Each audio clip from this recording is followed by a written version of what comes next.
even to the radical point of considering them more valuable than ourselves, more valuable than our own needs, our own wants and desires. And that is the attitude of Christ.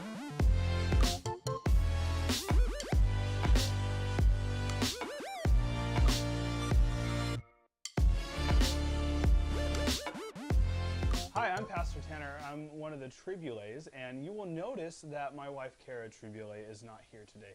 She's feeling a little under the weather, so I'm going to be flying solo today, and we're going to look at the sermon from last Sunday and a couple of the things that are coming up this week. One of those things is our Wednesday night family night. We've been doing this for the last 2 weeks now, where at 5 o'clock we gather just to have a meal together. We've been having volunteers serving food. Last week we had mac and cheese and salad. Just a great time to fellowship together. Then we get to move in right to our prayer time at 5:30, where we do have childcare available. And then we get to move right into our Wednesday evening services at 6:30. So we're kind of just making Wednesday nights more of a family, community fellowship night. And we would love to have you there. And that's kind of reminded Kara and I in our own marriage and our own family time to be able to sit down and have dinner together. We realized this last week that we haven't actually done that for a while. We've let the excuse of being too busy get in the way of just sitting down and having a meal together.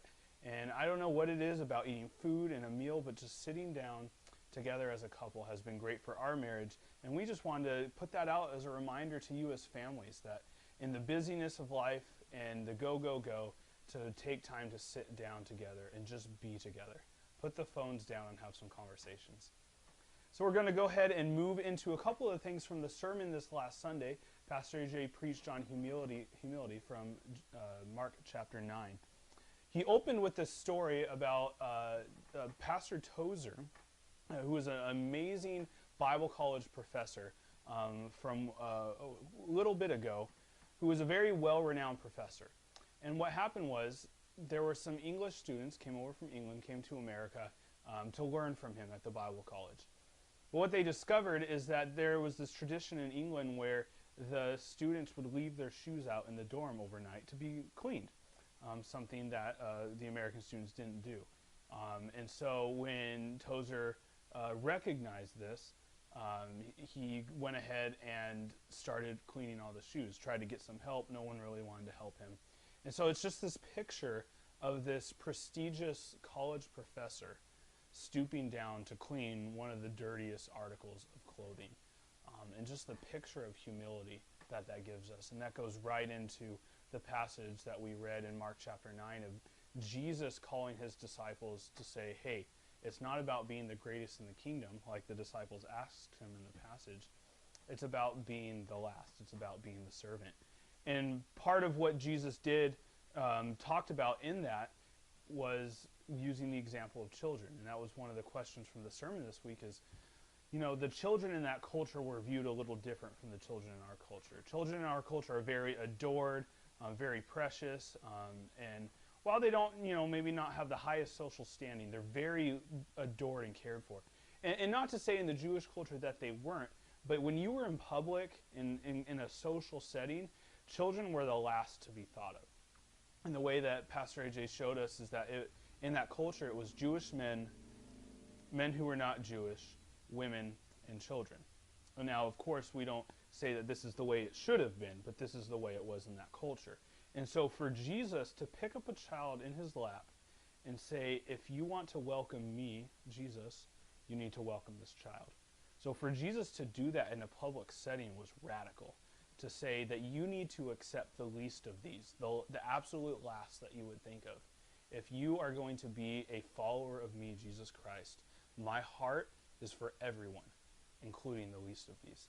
And so we kind of make that connection into our culture, our time now today, understanding that in each one of our lives, we know the people in our lives that are the least considered, the least thought of. And Jesus is saying to each one of us, walking in humility is walking life with the people that really, if we're honest, we don't always want to walk life with because they're different. Maybe they don't believe the same as we do. Maybe they don't smell very good. But what Jesus is calling us to is to love every single person, especially the least of these. And so coming away from the sermon, talking about, so how do I apply this to my life? How do How do I become humble? How do I exude this in my life? One of the great things that I was taught recently from some great church leaders in the Church of the Nazarene was to stop assuming that you are the smartest person in the room. And, you know, we joked at a life group I was at that, oh, I never have that problem. I don't consider myself that smart. But there's something about our American culture where, you know, I don't know if it's the American dream or what, but we all tend to have this attitude of I know what's best, and I know what's best for me. Maybe I know what's best over what other people think. But to start laying this cultural idea of I know best down, or I am the best, whatever that is, but start laying that down and picking up the attitude of Christ, where God came in the flesh to die for us. Because if God measured our worth and, you know, the value in us to die for us, that wouldn't have taken place.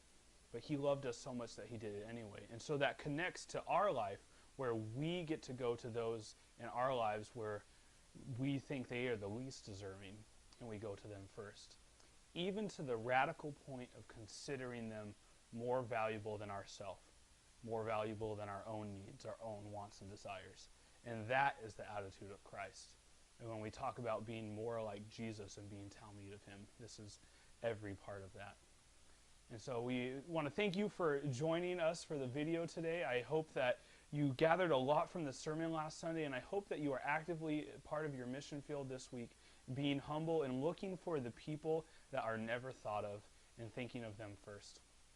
And we want to invite you to be a part of our services this Sunday, as we'll be talking about 1 Peter, talking about how we are engaged in a spiritual battle and spiritual warfare, and how Jesus is our victory in that. So we want to invite you to join us. We'll have services 8:30 and 10:30 this Sunday, and if you can't make it, we will have a live stream on our website at albanygracepoint.com. We look forward to seeing you.